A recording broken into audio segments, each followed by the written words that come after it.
Hello everyone, আসসালামু আলাইকুম। আজকের এপিসোডে আপনাদেরকে স্বাগত জানাচ্ছি। আজকে আমি আপনাদের সাথে খুবই মজার এবং ঝাল একটা পোয়া মাছের বড়ার রেসিপি শেয়ার করব। আর এই রেসিপিটা যারা এখনো ট্রাই করেননি তারা অবশ্যই ট্রাই করবেন, আর যারা ট্রাই করেছেন তারা তো জানেনই যে এটা কত মজার হয়ে থাকে। আজকে চলুন তাহলে আপনাদের সাথে শেয়ার করছি কিভাবে আমি এই বড়াটা তৈরি করি। আশা করছি আপনাদের খুবই ভালো লাগবে। আজকে বড়াটা তৈরি করার জন্য এখানে আমি আধা কেজি পরিমাণ পোয়া মাছ নিয়ে নিয়েছি। এখানে ছোট বড় সব ধরনের সাইজ মিলিয়ে নিয়েছি। আর এখানে নিয়েছি আমি 25 থেকে 30টা শুকনো মরিচ, আর সাথে নিয়েছি দুটো মাঝারো সাইজের রসুন। এখানে রসুনের কোয়া দেখতে পাচ্ছেন, বেশ অনেকগুলোই আছে। আর এখানে আমি নিয়ে নিয়েছি 7 থেকে 8টা মাঝারো সাইজের পেঁয়াজ। এখানে পেঁয়াজগুলোকে আমি 4 ফালা করে কেটে নিয়েছি। এখন সবগুলো উপকরণকে আমি ভালো করে একটু বেটে নিব। প্রথমে আমি মরিচগুলোকে ভালো করে ধুয়ে একটা পাটার উপরে দিয়ে অল্প একটু লবণ দিয়ে দিচ্ছি। লবণটা দিলে বাটতে একটু সুবিধা হয়। এবার এটাকে বেশ একটু সময় নিয়ে ভালো করে আমি একটু বেটে নিচ্ছি। এই শুকনো মরিচটাকে আমি বাটার আগে কিছুক্ষণ পানির মধ্যে ভিজিয়ে রেখেছিলাম, এতে করে এটা একটু নরম হয়ে গেছে আর আমার বাটতে একটু সুবিধা হয়েছে। আর দেখতে পাচ্ছেন আমি মরিচটাকে বেশি মিহি করে বাটিনি, এটাকে আমি একটু আধা ভাঙা করে বেটেছি। এবার আমি রসুনের কোয়াগুলোকে এই একই পাটার মধ্যে ভালো করে একটু মিহি করে বেটে নিচ্ছি। এবার যে পেঁয়াজগুলোকে আমি ফালি করে রেখেছিলাম সেগুলোকে একটু মিহি করে বেটে নিব।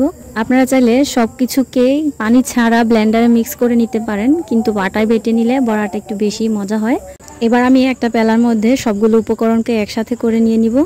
আর প্রথমে আমি পেঁয়াজ বাটাটাকে দিয়ে দিচ্ছি, এরপর আমি দিয়ে দিচ্ছি মরিচ এবং রসুন বাটাটাকে। এবার এর মধ্যে দিয়ে দিচ্ছি স্বাদ মতো একটু লবণ, যেহেতু আমি আগে একটু লবণ ব্যবহার করেছি তাই এখানে একটু অল্পই ব্যবহার করেছি। আর এর সাথে দিয়ে দিচ্ছি 1 চামচ পরিমাণ মরিচ গুঁড়া এবং 1 চামচ পরিমাণ হলুদ গুঁড়া। আর এবার দিয়ে দিচ্ছি 2 চামচ পরিমাণ ভরে ভরে সয়াবিন তেল। এবার একটা চামচের সাহায্যে সবগুলো উপকরণকে ভালো করে একটু মিক্স করে দিব। ভালো করে মিক্স করা হয়ে গেছে। এখন যেই মাছগুলোকে আমি পরিষ্কার করে রেখেছিলাম সেই মাছগুলোকে দিয়ে দিচ্ছি। মাছগুলোকে দিয়ে মশলার সাথে মাছগুলোকে ভালো করে একটু মেখে নিব।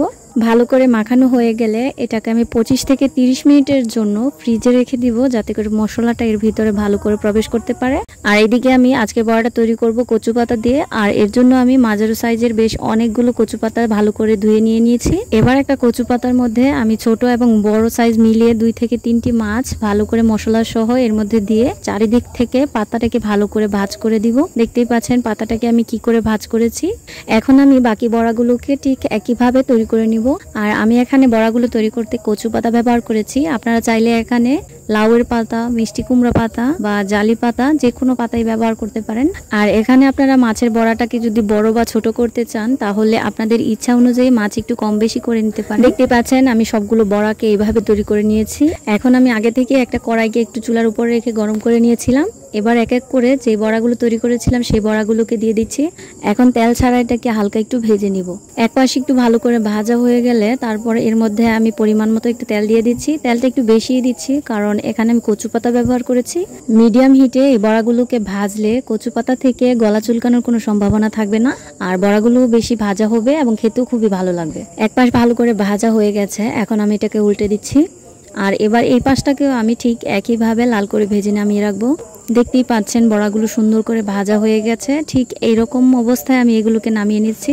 এখন সবগুলো বড়াকে আমি আপনাদেরকে দেখাচ্ছি। দেখতে পাচ্ছেন কি সুন্দর করে তৈরি করা হয়েছে, আর এটা কিন্তু খেতে খুবই ভালো লাগে। এবার আমি এর ভিতরটা আপনাদেরকে দেখাচ্ছি। দেখতেই পাচ্ছেন এর ভিতরে খুবই সুন্দর করে ভাজা হয়ে গেছে, আর মাছের ভিতরে মশলাটাও ভালো করে প্রবেশ করেছে এবং ভাজাটাও খুব সুন্দর করে হয়েছে। এই রেসিপিটা কেমন হয়েছে অবশ্যই কমেন্ট করে জানাবেন। আর সকলেই সকল অবস্থায় ভালো থাকবেন। আল্লাহ হাফেজ।